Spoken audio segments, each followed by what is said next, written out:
Hello' everyone, আজি আপোনালোকলৈ এটা বৰা চাউলৰ পিঠাৰ ৰেচিপি আগবঢ়াবলৈ ওলাইছোঁ।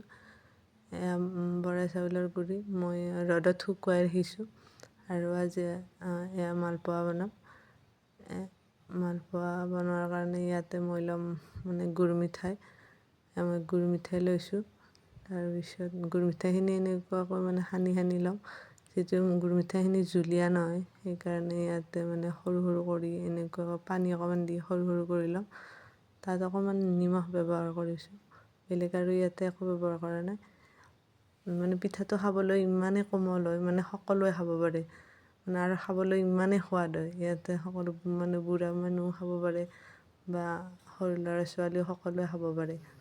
খাবলৈ ইমান ঢিলা বা সৰু ল'ৰা ছোৱালী টিফিনতো দিব পাৰে, ঢিলা হৈ থাকিব আৰু টিফিনত দিলেও আৰু খাই কিনে বহুতেই সোৱাদ লাগে। আৰু এনেকুৱা মিঠৈখিনি ইয়াৰ লগত মিহলি হোৱাকৈ সানি লৈছোঁ।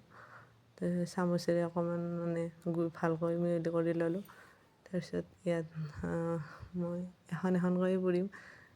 এইটো কেৰাহীত এখনেই বনাব পাৰিম, বেছি বনালে লাগি ধৰিব। সেইকাৰণে মই এইটো কেৰাহীত এখন এখনকৈ কৰাচেৰে এনেকুৱাকৈ ধুনীয়াকৈ ফুলি উঠে। চাবচোন, ধুনীয়াকৈ ফুলি উঠে। তাৰপিছত আমাৰ হোৱাৰ লগে লগে খায়ে আছে বাপেক পুতেকে। খাই কিনে ইমানেই সোৱাদ পায়, বেছিভাগে এনেকুৱাকৈ বনাওঁ আৰু আমি চাহৰ লগত খাই তাৰমানে সোৱাদ হয়। খাই নোহোৱাই কৰি দিলে।